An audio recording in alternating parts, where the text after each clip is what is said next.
because there are some people who wanted to come and couldn't be here. And what else? Okay. All right. And I don't think I've said about Bob Fox. Hello, Bob. Nice to have you. Bob's an old friend, a teacher who's been around for all of these years. And I also have the woman who baptized me at Walden Pond, Monica Styron, is here. And I haven't seen her in many years, but we've emailed. And where we also have Pastor Anne Michelle, who married Judy and I in 2005. So that's nice to have them, and as well as many friends. Thank you. So let's get started. I want to introduce my neighbor, my next door neighbor, Joel Chasen. He's probably the person Judy and I have seen the most in the last 2 years. Because we've dropped things off at each other's houses, and he's brought over beignet, he's brought over clams and oysters and all those good things, and we've baked bread and pizza and various things. So anyway, he do some of the emceeing. So thank you, Anne. I'm so delighted to be here this auspicious occasion. My dear friend and neighbor, Anne, on the launching of this fabulous book. I just finished it today, and I'm so happy for you, Anne. This book is about the spiritual journey of a creative woman. Now, we've talked a little bit about the cover and how gorgeous it is.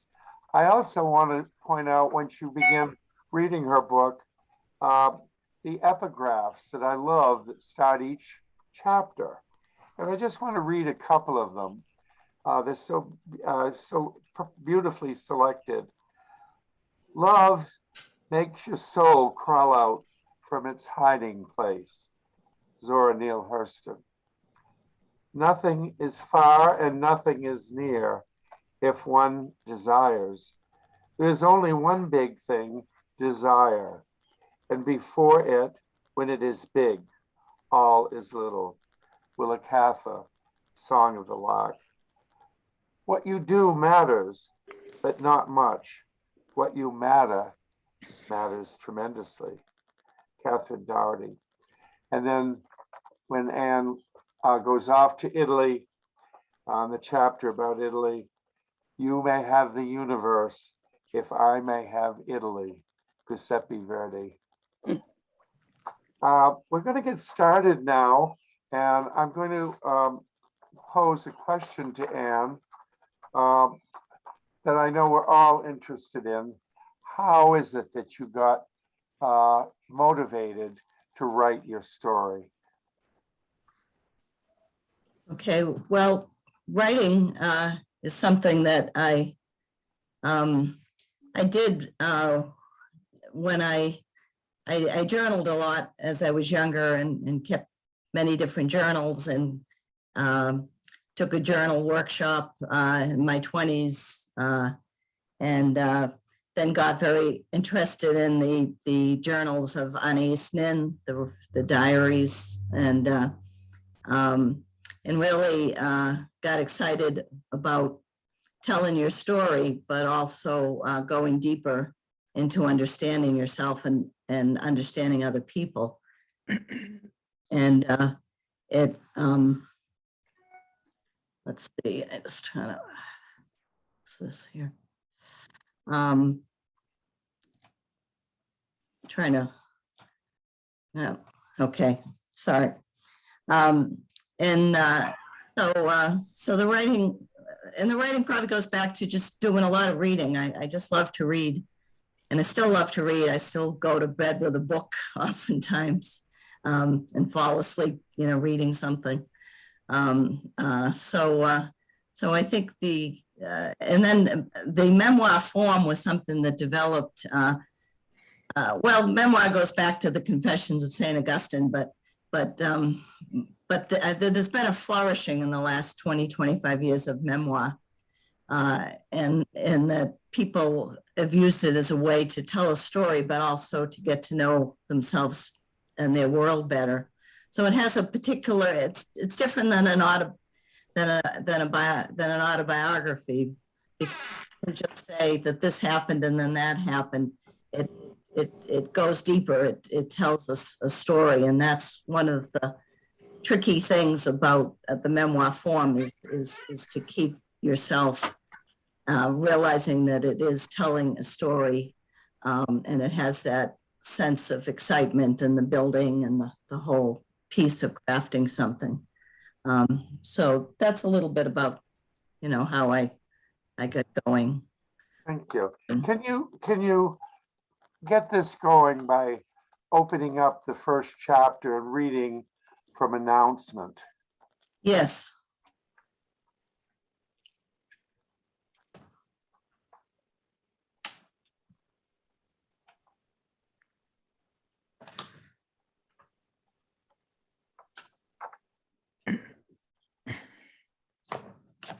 Chapter 1, the announcement. November arrived, a bitter month. Sunday morning after the service, 5 sets of eyes stared at me, looking tense as they huddled in the senior pastor's office. Why would they call an impromptu pastoral relations meeting after church, I wondered.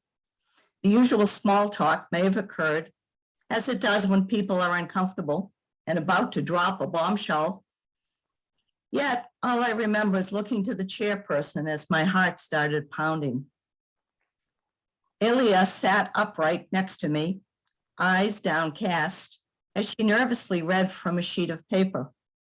We have decided to abolish the position of associate pastor as we need to utilize the money for a new furnace. We do not plan to hire another associate pastor.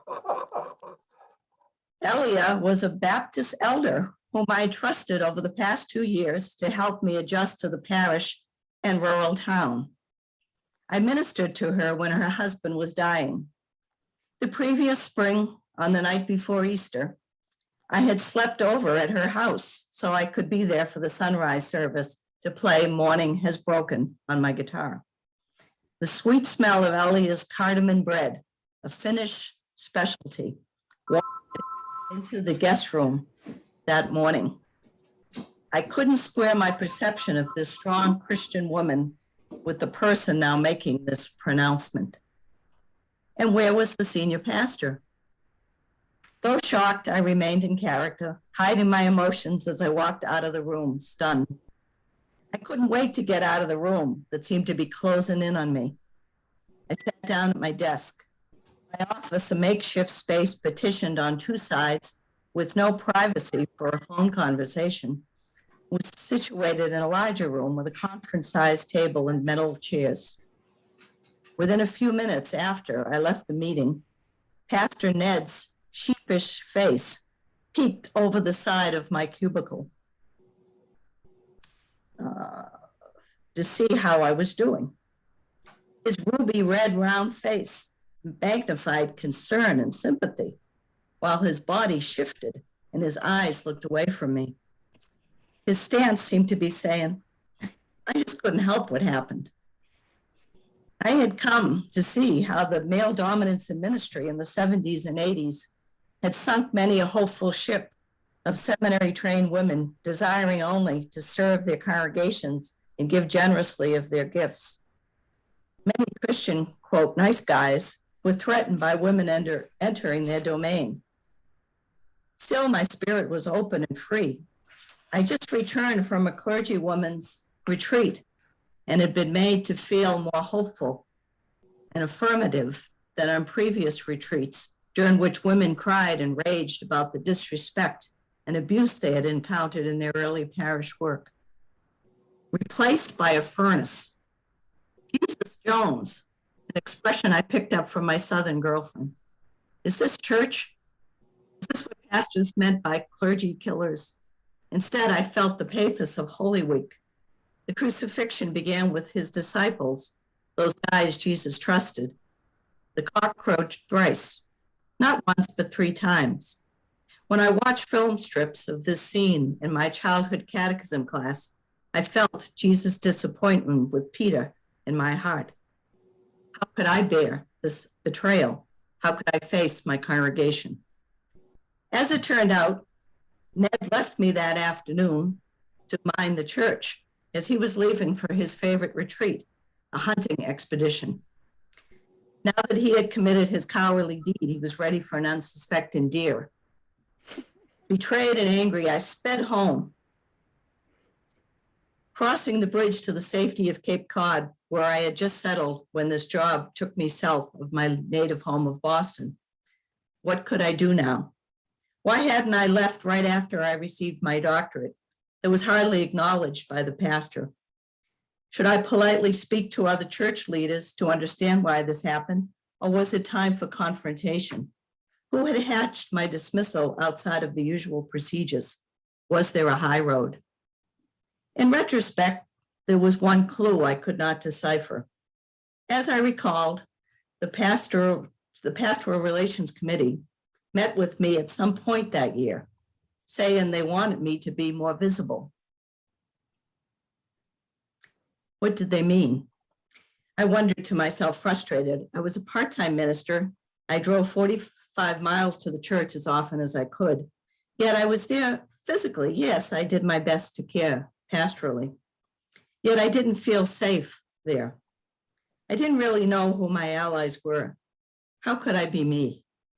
I could not come out without losing my position.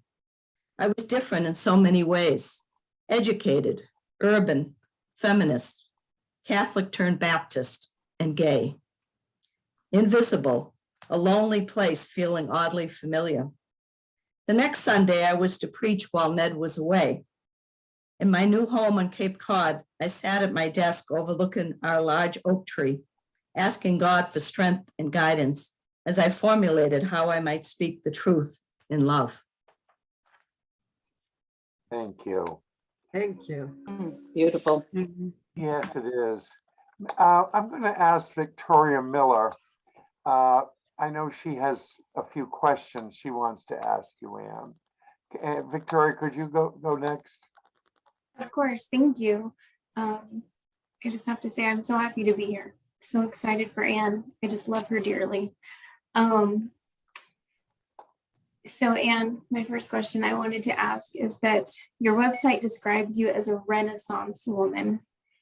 Will you tell us what that entails and how you came to get such a lovely description? Well, I went to Italy, and that's this chapter in the book when I just had graduated college, and I saw a poster on the wall that a group was going to Italy from Colorado. So I went and I studied Renaissance art and in Florence, and I just sort of gravitated to that period of time. I like to play Renaissance music sometimes on the guitar and the art,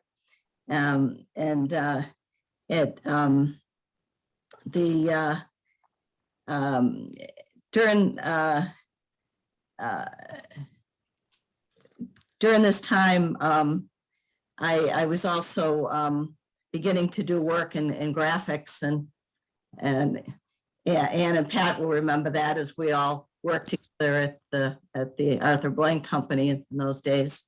And so I did a poster for design where I had my picture instead of Mona Lisa. I had the frame with my picture there. And I said Renaissance women, and then I listed, I don't know, art and music and, all the different things I aspired to.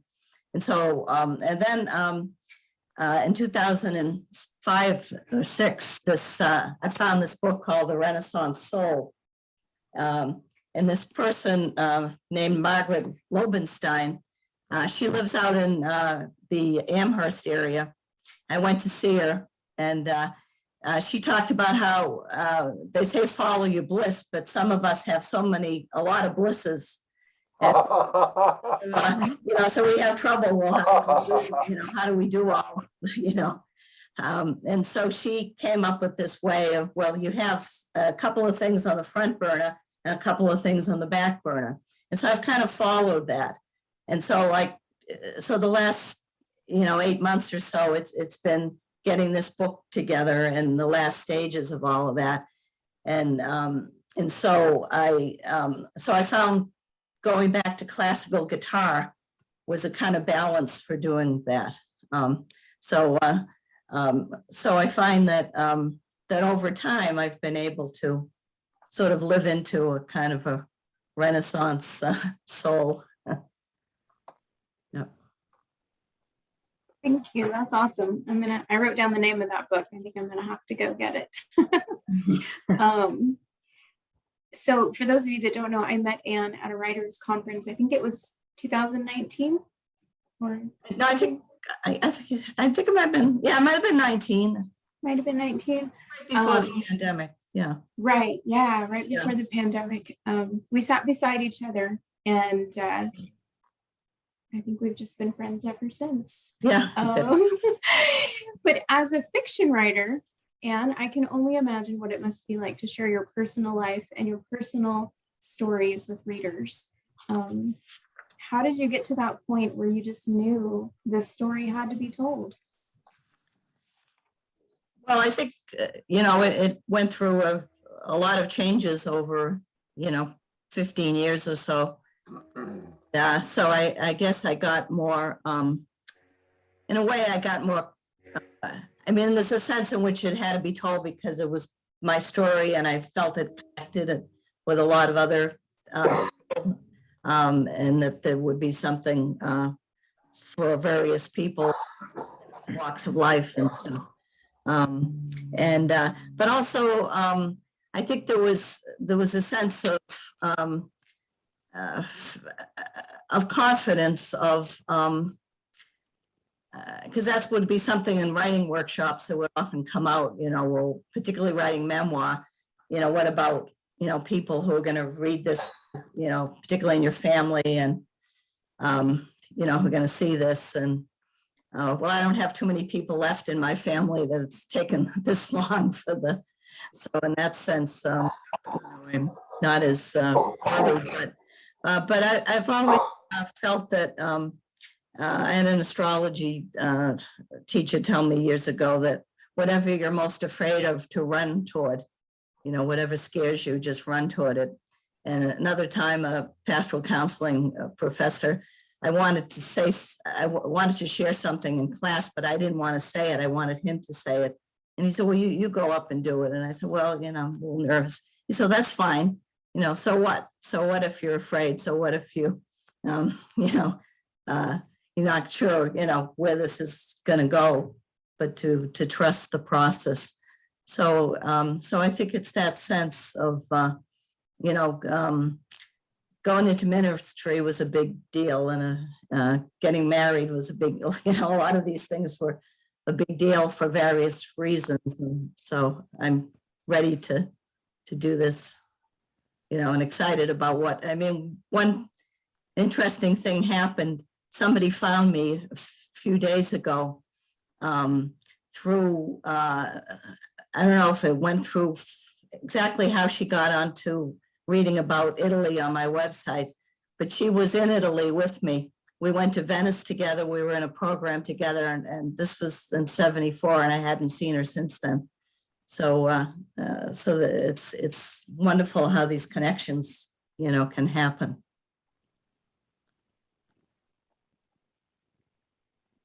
I think that's wonderful. And I agree. It's amazing how the connections can happen. And I'm really glad you told your story. I can't wait to read it. I'm still waiting on my copy to get here.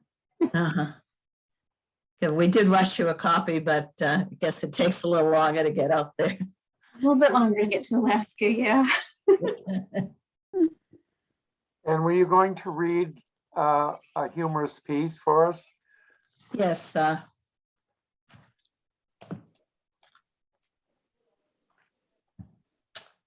Well, this is about a couple of people It's it's chapter 34 towards the end, but it's one is about a parishioner and one is about a neighbor when I was growing up.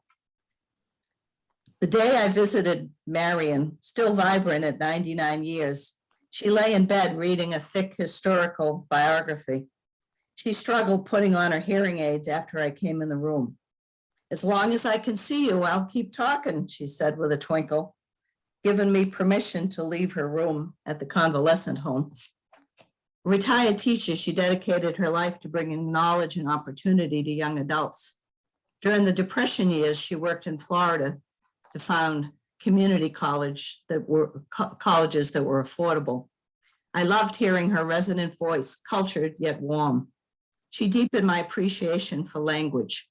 I had heard this voice before in other women in the parish, also in their 90s, who in their privileged youth attended schools like Radcliffe, Smith, and Mount Holyoke. "I went to the library and found this book we spoke of last time," I said as I sat down in a chair next to her bed. Her room was furnished with her own bureau and desk and other keepsakes, creating a warm Victorian atmosphere. She looked over the book with interest. "Now, don't let me forget to return it to you so you can take it back to the library. Don't be awed by age." Wow, I thought, how does she know I'm awed by age? I could hear my mother's voice. "Be nice, respect old people. Someday you'll be old."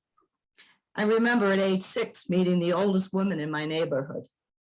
The day my family moved into 46 Pleasantdale Road, Mrs. Hamity, a large boned peasant woman dressed in black, strode across the street. My father rolled down the window of our blue Plymouth. She peered in at me and said, "You're a nice girl. I'll bring you candy and look after you." A native of Beirut, she was a personage. Looking out our front window, we could see her seated on the brick steps in front of her house, smoking cigarettes. "Stop smoking," my mother repeatedly told her. Yet my mother would hand me a carton of cigarettes to wrap up for her. Mrs. Hamidi often called out to me as she saw me walking home from school. "Anne, come over, I have something for you." She'd place a warm bowl of food in my hands to take home, topped with a piece of Syrian bread. At that time, it wasn't available in the supermarkets. Only Syrian or Lebanese kids brought pita bread to school. Under the bread might be lamb and rice, grape leaves or kibbe, my favorite dish of lamb and cracked wheat. My mother loved to recall the story of our great uncle, Z. McGale, another old country personage. On one of his visits, he walked across the street, bent down in front of Mrs. Hamidi. He didn't have to bend far as he was short like all the men in my father's family. Z. McHale looked up at her face to see if she was really a woman. Kamila Hamidi had one grown son, Mike, who lived with her. During snowstorms and in frigid weather, she'd be outside shoveling snow, warming up her son's car before he went off to work for the VA. Her large, coarse feet had only thongs for protection, what my mother called ziggies. Johnny, my oldest brother, looked out the window on those cold, snowy days and exclaimed, "Look, Ma, she's warming her son's car. When are you going to do that for me?" "For my dead body," chortled my mother. As my relationship with Marion developed at the Orleans convalescent home, I was moved beyond awe in her presence. I told her about my passion for art.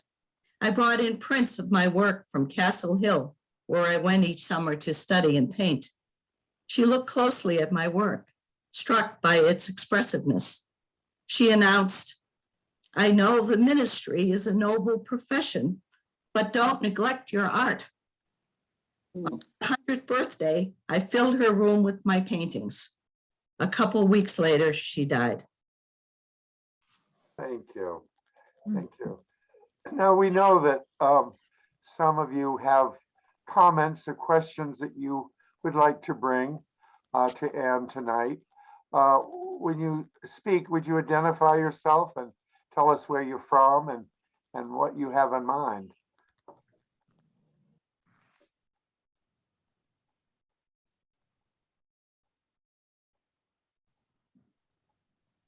Yeah, Sharon and Milton.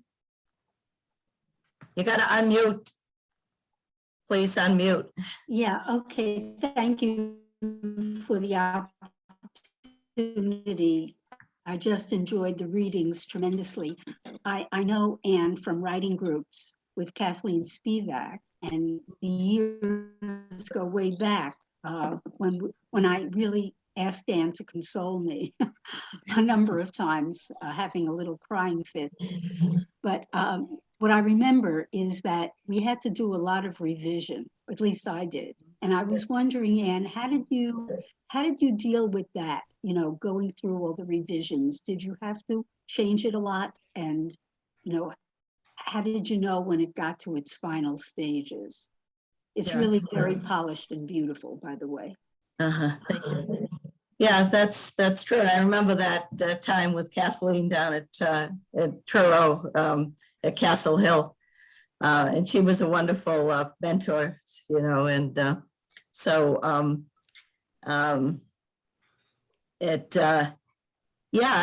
I think there was different times when I thought, well, maybe it's ready, you know, maybe I can bring it to an agent, and then life kept interfering, and then I met Diane O'Connell about 5 years ago, and I realized that if I had somebody as a developmental, they would help me to create more of the drama of the story.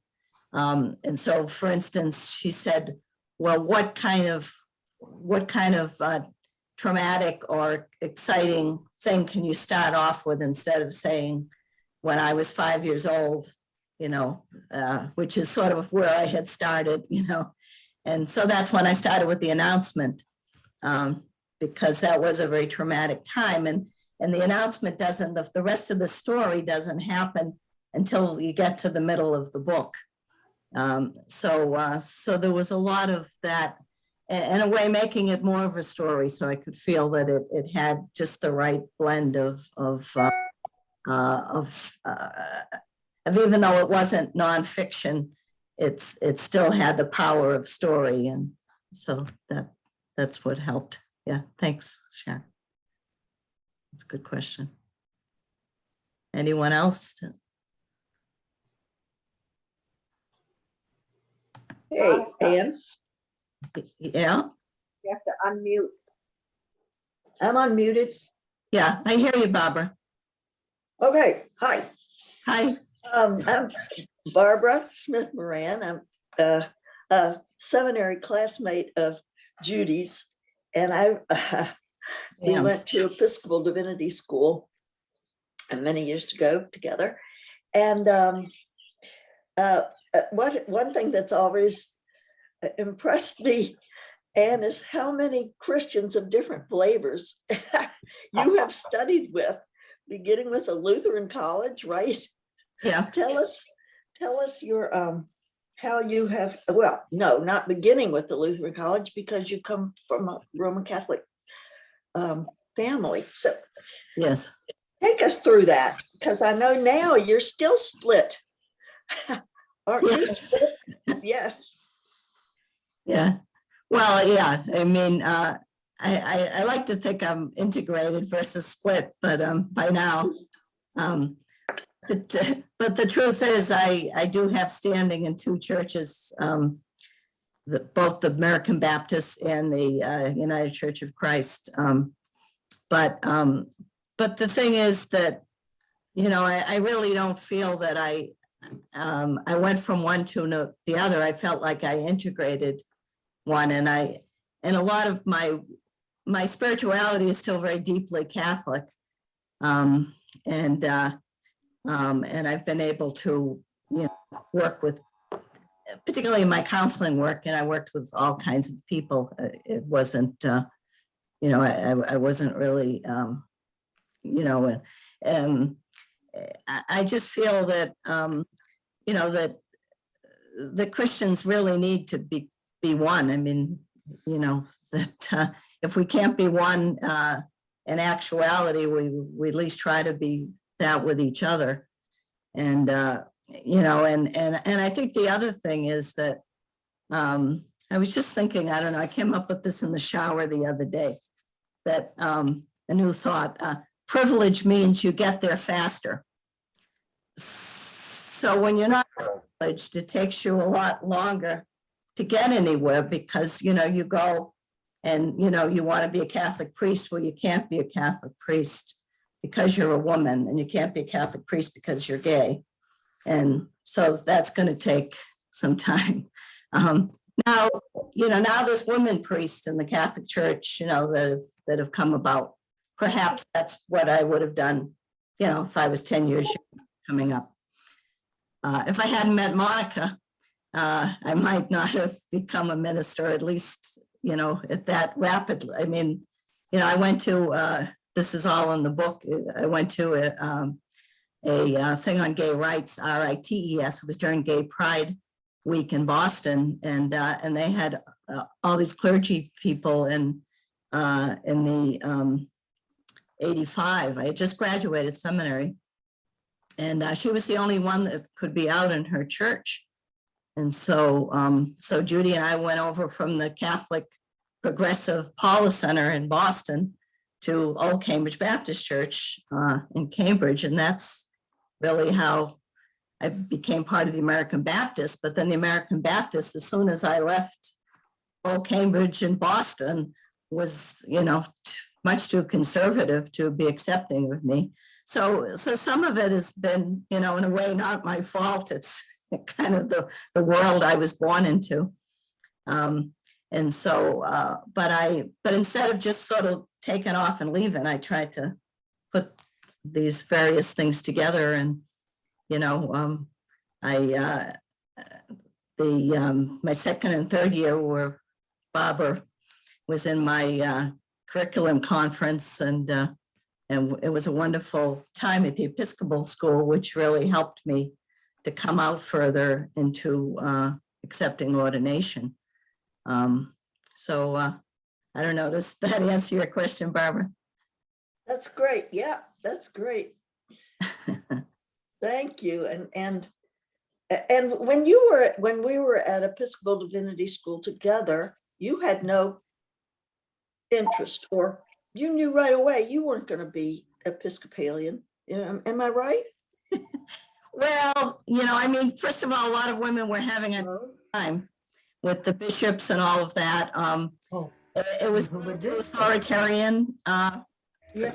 you know, from Catholicism to, I mean, I'm really I guess in spirit, I'm kind of a free church Protestant, but in terms of my theology and spirituality, I'm more Catholic.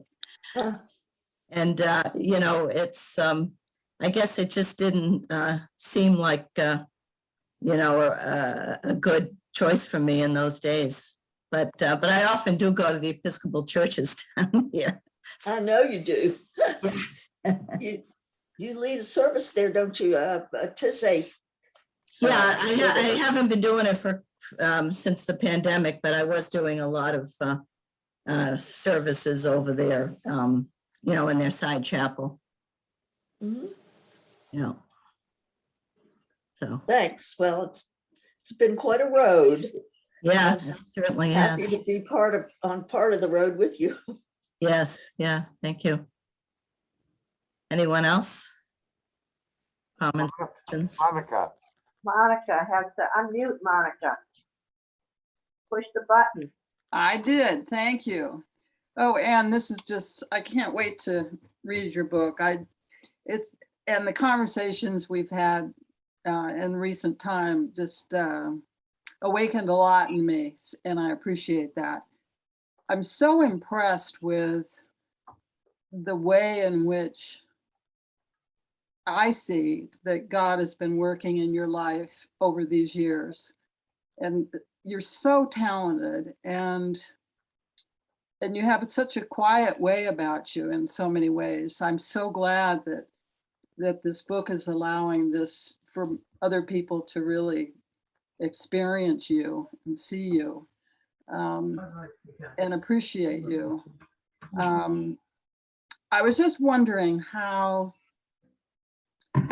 as I've looked at various parts of my life, I've wondered how you see God is working through all of this diversity and these experiences, the ups and downs of them.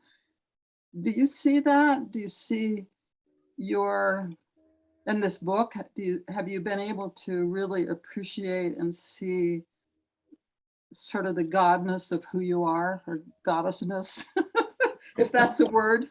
Yeah. Do you know what I'm trying to get at here? I think so. Okay. For me, I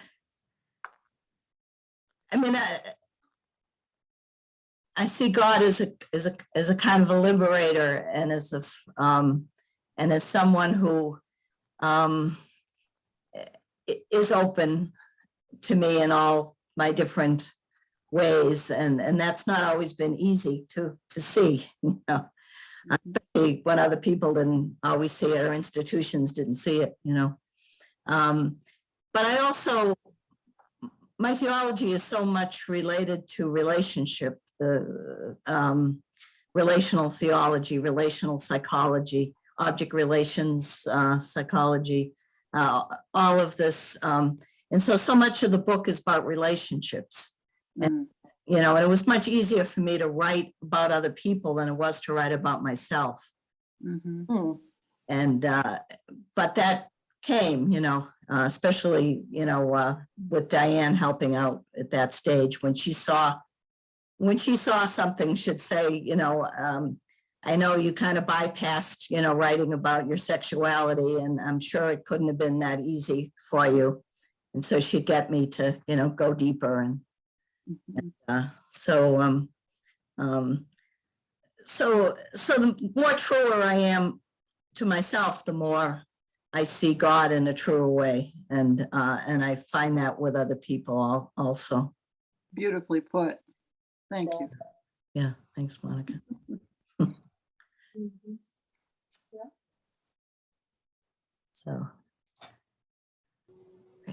So who else? Frankie. Frankie has her. Oh, Frankie. Okay.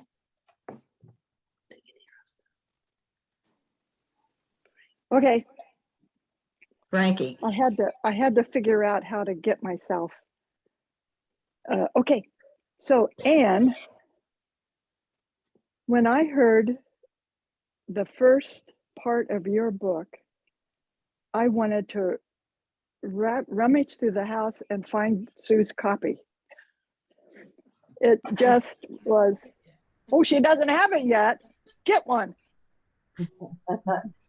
Touched me so deeply, I couldn't believe it. And I just, I can't wait to delve into it. And I can't imagine that it wasn't such a gift for you, the people who helped you write and helped you go deeper. I mean, you're very deep to begin with, clearly, but you, the way you expressed yourself, I felt like I was in the room with you and that I was you. And I'm like, when you said I couldn't wait to get out of the room, I was running with you, pulling, come on, let's get out of here. Your book, I know it's a gift to the world. I mean, to anyone who is going to read it. It's already been a gift to me, just hearing the little bits I've heard. And I hope that it has been a gift to you in your writing, because it's, what is life about at this stage for us except processing and sharing our wisdom? And I'm grateful for what you have done and provided for us. And my last thing I want to say is, when does the book group start? Well, Why don't you start one? What a good idea. Yeah, it's good. Yeah, I was thinking, it's the book's divided into 7 parts, and each, the first one is just leaving home, but all the other ones are calls. So there's like call to ordained ministry, call to be a Cape Cod artist. And so I was thinking maybe, I could have some gatherings around the different calls or the different, and different groups of people together. Transformation. So we'll see. Joel, and I guess Annie is going to help have a in-person gathering and book signing sometime in April here in Yarmouth. I hope some of you will come to that, and I'm open to going places or doing things with groups. Great. You'll be doing book signings at bookstores, won't you, Anne?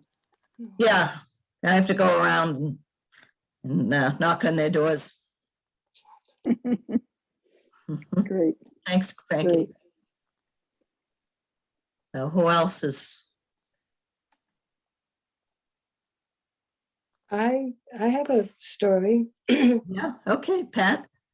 It's a personal story, and it came to my mind when Anne was speaking about relationship.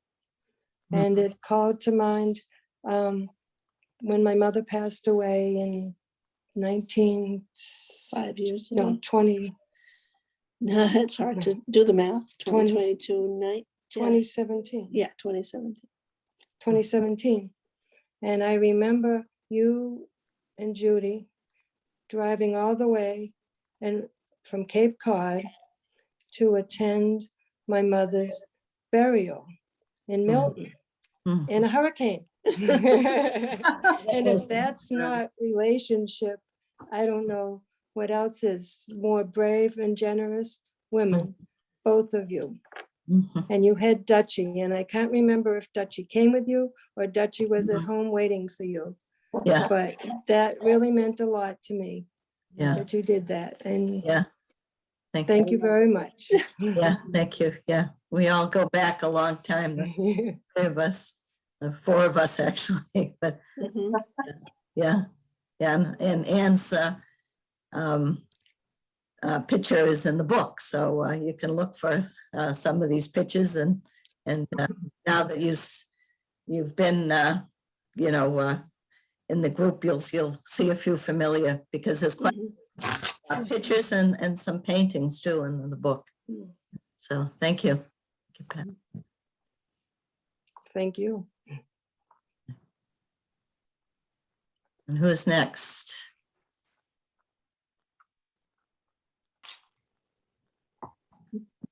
Let's see.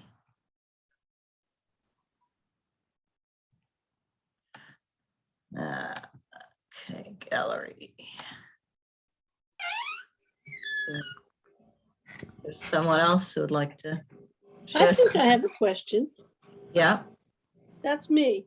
So you just said something, and you said someone told you, or you read somewhere or something, whatever you're scared of, run to it, run towards it.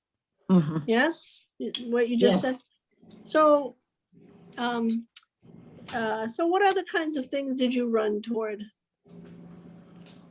What kind, well, 2 or 3 things you ran towards that you were scared of? Oh.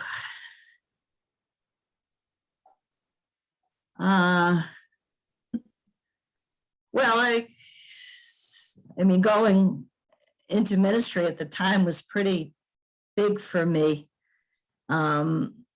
Being Catholic and and it feeling so large, even the idea of being on the altar. And so I went into spiritual direction. I went into therapy, and over time, they helped me to discern and to even, say the O word, the ordination. So that was one thing. And then, discovering I could do things like I could preach, I could sing, I could, there was things that I really wouldn't have done because, being a painter, you can kind of do that. People around and stuff, and same for writing, but when you're out there in the ministry, it's different, and and then the relationships, the whole thing around marriage equality, and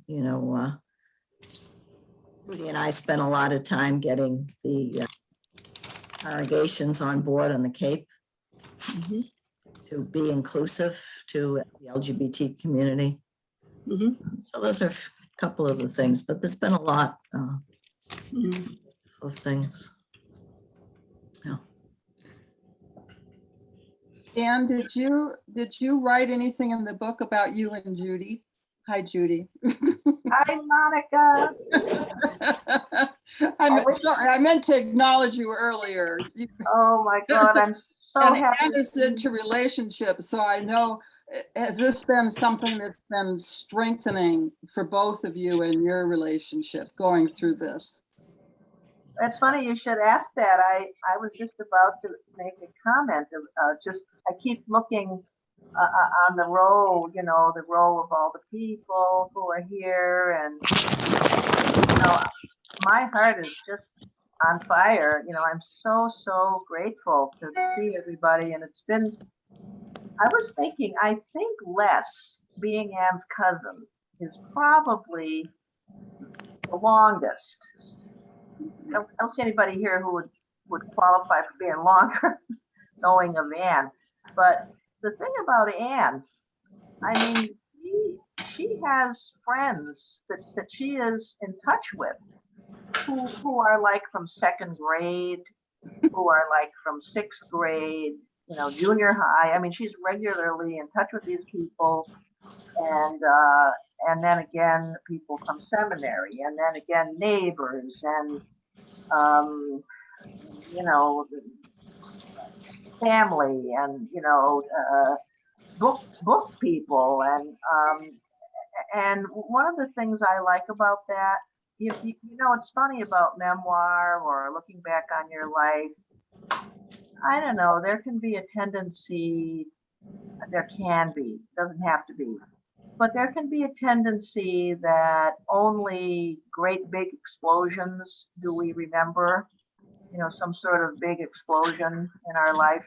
And then the rest of it, you don't really value that people have actually been there for you, like you have, Monica, in our lives, and in fact, everybody here has been in our lives, a lot.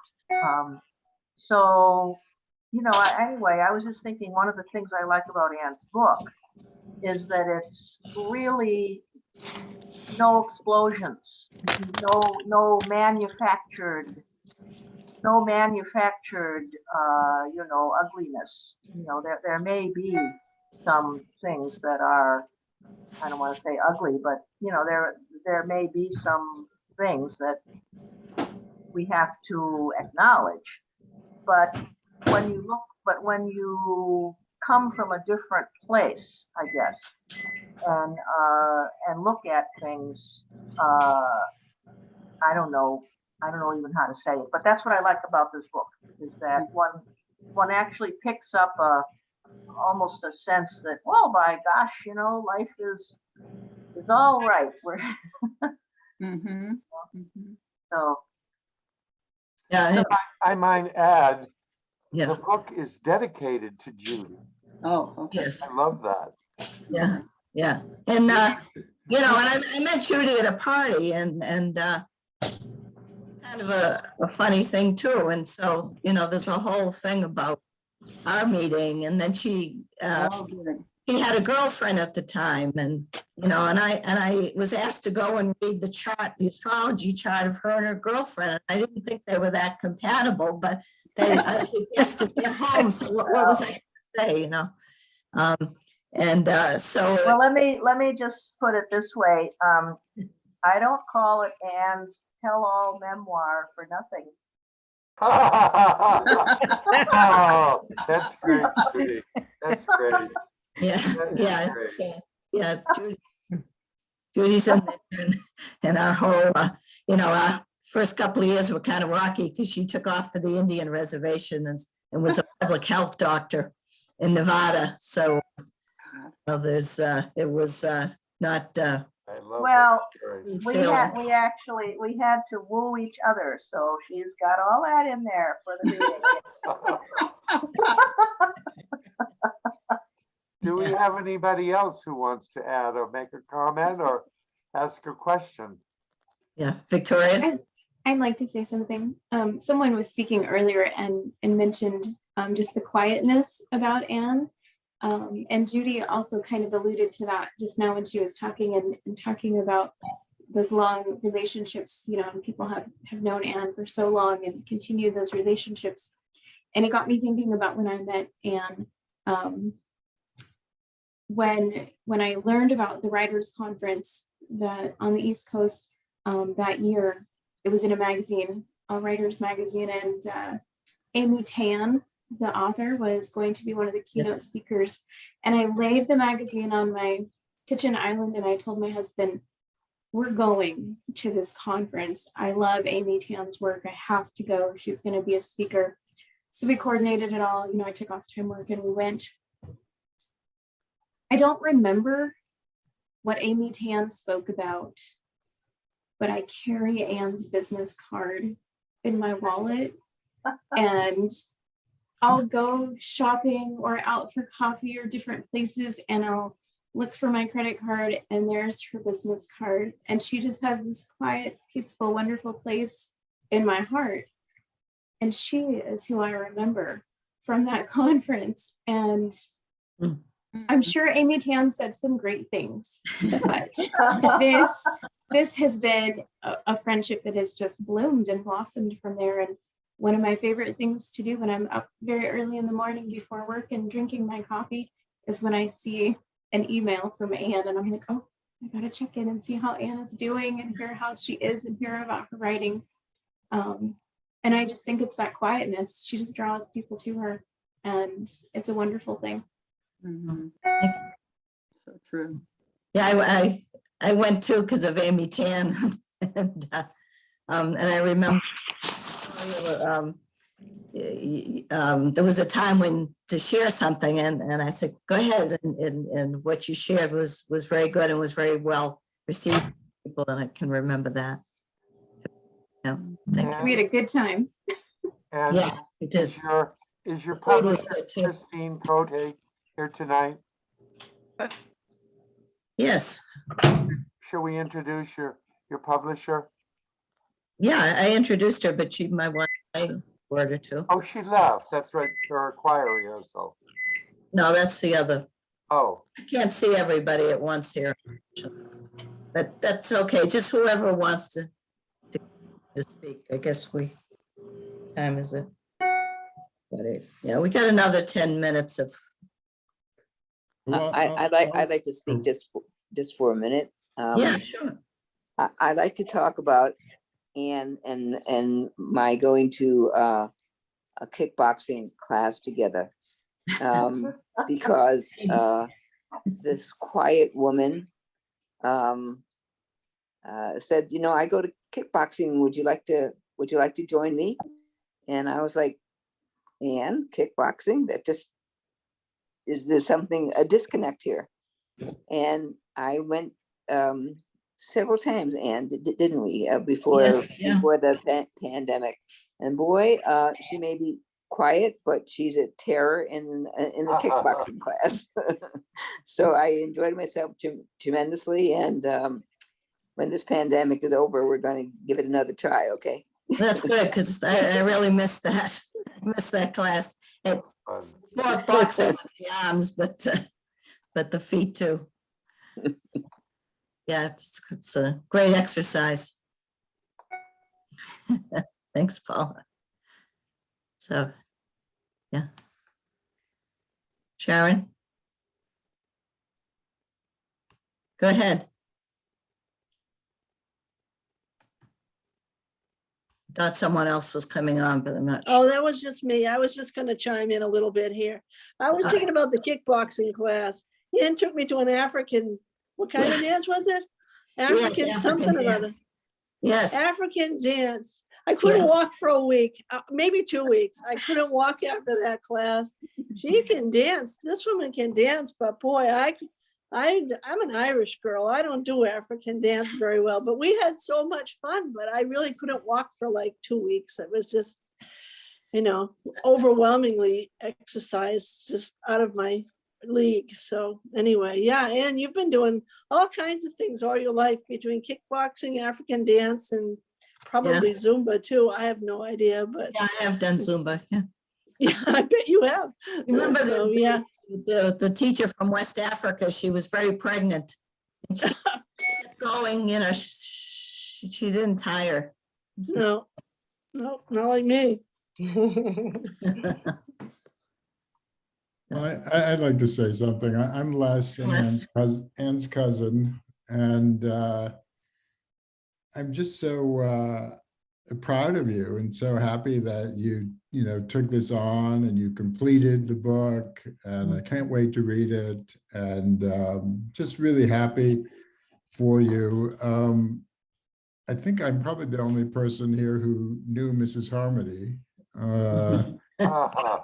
Anne and I spent a lot of time together as kids growing up, and really like a big sister to me. So, I've followed your journey and all the ups and downs and ins and outs, and, just really impressed by your compassion for other people and your commitment and your kindness. And I also want to acknowledge Judy, who I met on the Indian reservation. I think that was the first time we met in Nevada. But I love you both, and I can't wait to read the book. And I'm delighted to be here with all these other lovely people. Yeah. Thanks, Les. Les is from San Francisco, and but we lived just one town away, and I used to love to go over with Les and his parents, Auntie Rosie and Uncle Connie, and I guess, I don't know, is Roland still here?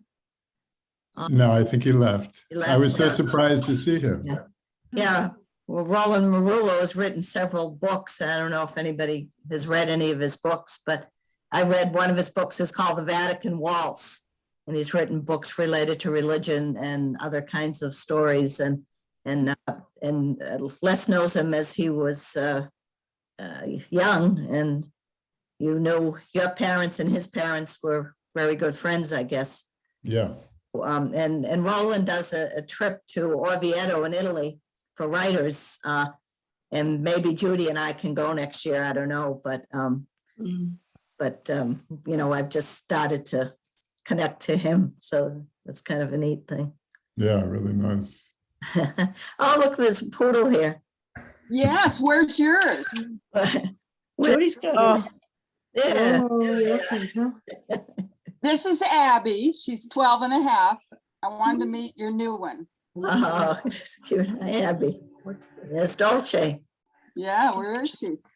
Dolce's right there. You see her? You see Dolce? She's waving. She's 4 years old, and we just got her 6 months. Oh, there she is. I had it on speaker. Okay. Yeah. Oh, hi, Anne. Yeah. Hi, Margaret. Yes, I'm a novice at this, but my daughter came in and showed me how I could speak to you and to the group, and it's just been a wonderful, wonderful time. I live in Falmouth, Massachusetts, and I don't really remember, Anne, how we met, what it was about. But we're people persons, the two of us. And I have to speak as an Irish Catholic woman, how proud I am of this woman. I mean, I cannot convey to you how important it is for me to see a woman, saying I am as perfect and as wonderful and as spiritually necessary for women to be addressing people. And as a Catholic woman, you know that's very difficult. However, there's a new day coming, and it's the type of, Anne will be one of the ones who will be leading that new day. So thank you. Yeah, thank you, Margaret. Judy and I were just over Margaret's a couple of weeks ago. We make this pilgrimage to Falmouth, which is about an hour's drive from here with traffic. But we go and we have tea at the Murphys. And we discuss all things Irish, Catholic, Italian women. Yes. Margaret keeps in touch with Matthew Fox, the theologian and writer, and she always has some good words to speak about what's going on and how we can keep things moving and active. Yes. You know. Yes. Thanks. Thank you. Okay. I just One want more to, thing, Anne. Yeah. Monica?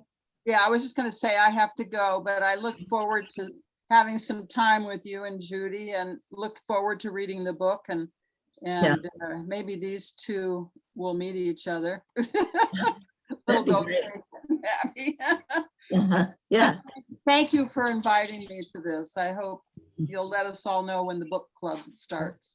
Yeah. Okay. Well, yeah, come visit us. Thank you so much. Yeah. Okay. Bye-bye.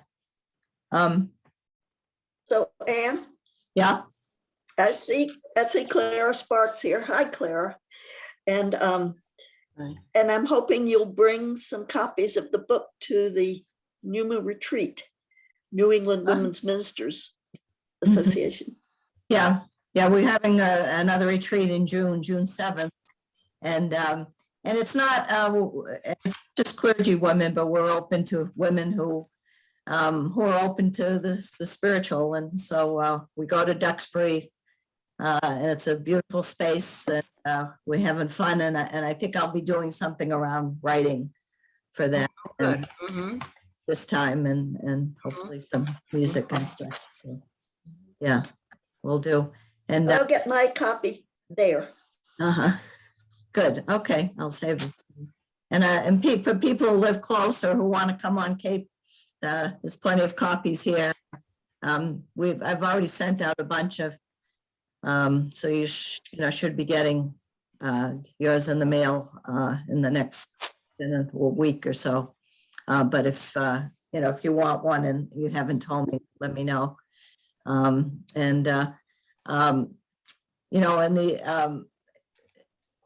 I know that this has been kind of a wild week, and that there's a State of the Union coming up tonight, and we're all praying that there'll be peace and some resolution to the conflict in Ukraine. I'd like to.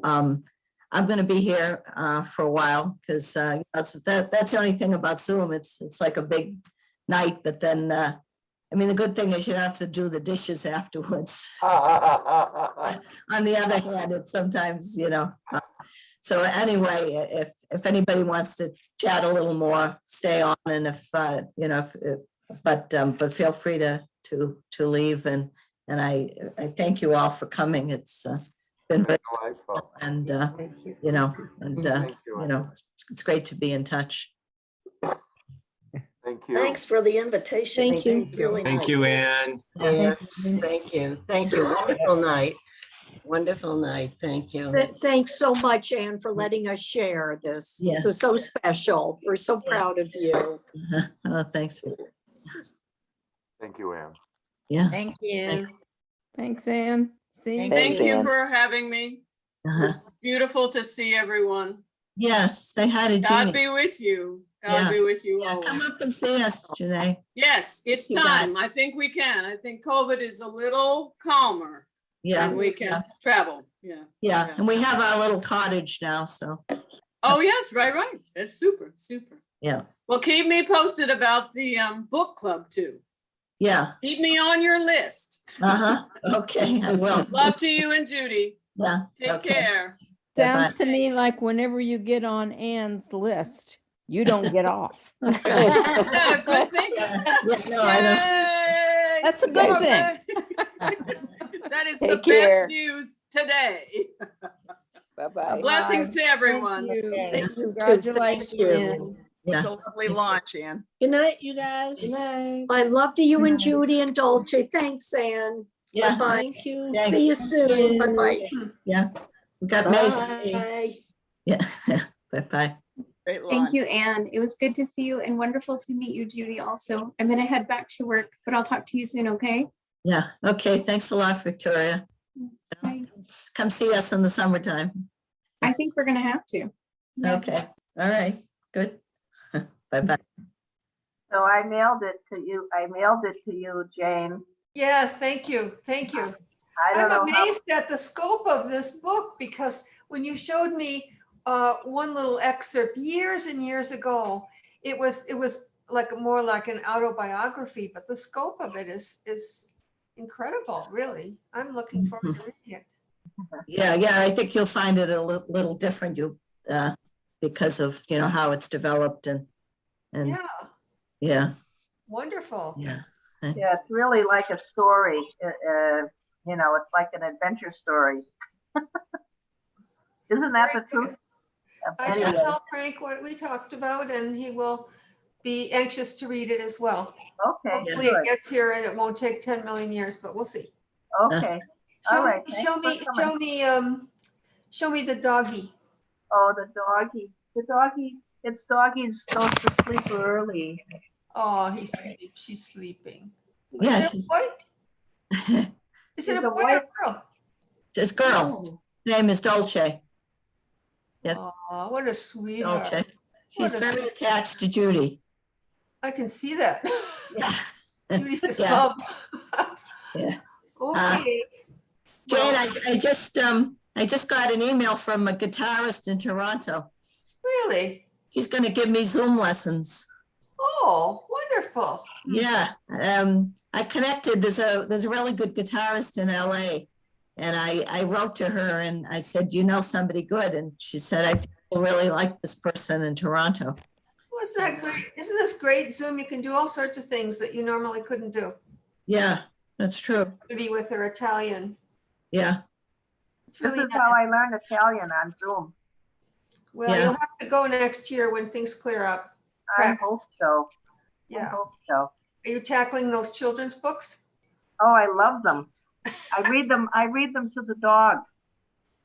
Oh, yeah. I read them. good. I read them out loud. Excellent. Oh, And it's so he cute. listens. What a clever girl that Adrian is to think of that. They're perfect. They're just the Yeah. perfect thing. Very good. Well, I'll say good night. You're probably Okay. tired. Good And night. I'll look forward to getting the book. Yeah. Okay. Okay. All right. Thanks. Bye-bye. Yeah. How do I get it? Oh, leave. Okay. Yeah. There. Hi, Joanne. I think I'm going. Oops. No.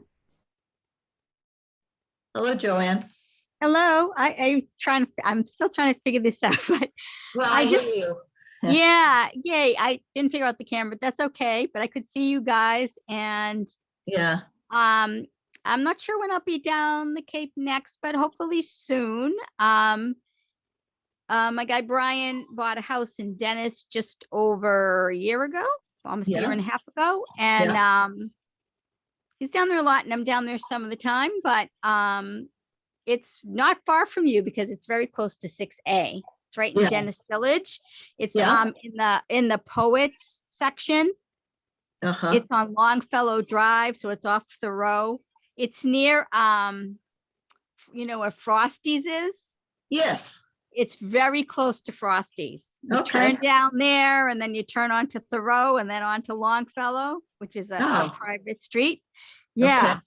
So Yeah. we've done Yeah, a lot of work to it. And anyway, I'm hoping, get down there soon because I've had some problems with getting people to come and feed my rabbits. Oh, And so, but yeah. that's been getting better. And Mhm. yeah, I would love to see you guys, and I'm gonna come in person and pick up the book. Okay. And I can't wait to read it. And I was just enjoying listening to everybody. Mm-hmm. I was thinking about, oh my goodness, how Like we met in the early 80s. I Yeah, know that. yes, Yeah. that's right.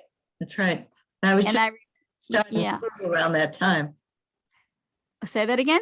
I was just starting school at that time in the early 80s. Well, I remember it was this lady in, was it Ethel, maybe, or Esther, who I met at like at a psychic fair. And Oh, she, yes. I Yes. had her, but she was in Rosendale, and I went to her home to get Yeah. a reading, and she was out of this world. I mean, went to her a few times, and she said to me, "Are you interested in the occult?" And I said, "Yeah, I've always been." And she said, "Now would she?" I remember she did astrology, she did palmistry, she was a psychic, and she said, "Now would be a good time for you to study." And I know this woman in Rosendale, and she gave me your name. Yeah. Wow. And I still remember our first conversation on the phone. You asked me how old I was. I must have been maybe 24, I think. And you Yes. said, Yeah. well, everybody else in the group, you told me how old you were. You're not much Yeah. older than me. And Yeah. said, they're all kind of older. And I said, that doesn't matter to me. Yeah. Like, Yeah. and Yeah. it went from there. Yeah. Yeah. Yeah. That Yeah. would have been in the maybe 84, 83. Mhm. Yeah. Yeah. Long time ago. Yeah. Yeah, it was. Yeah. If it wasn't for Zoom, I wouldn't, all of these people could never have come together. Right. So it's, I mean, I'm hoping to have a combination of in-person events eventually. Yeah. This was great to be able to, connect to all these people in all different parts of my life, Oh, this is sort of off topic, but have Yeah. you read Taylor Caldwell's books? I think I read one years ago, but it was a long time ago. Did you read Dear and Glorious Physician? No. Oh my gosh, you have to read that book. Mm-hmm. That is, I read it many years ago, and I have this old beat up copy, and it is just, both of you would love it. And so it's actually Janet Taylor Caldwell. I used to always think her first name was Taylor and wonder if it was a man or a woman. Yes. But she claims that this is not what that book's about. It's about Luke. But she claims that she had lived in Atlantis, and she wrote this book called The Romance of Atlantis, which it was fascinating. I didn't really care for the writing, but she did all this research. She wrote a book about St. Paul. I think it's something like Lion of God was the name of it. Oh, yeah. She wrote, I have it, a book about Judas. Mhm. And I just keep saving it, thinking I'm going to read it when it's the right time. Yeah. And I got my sister to read it, and she loved it. But Dear and Glorious Physician was What is one of it the best called books I again? ever read, about how Luke, he meets this like Coptic Egyptian, and how he gets into the healing arts. Mhm. And it's unbelievable. She did a lot, and she has like a preface where she talks about how all the research she did into the story of Luke and his life. And oh my gosh, Mhm. it's not a new book. It's a pretty old book.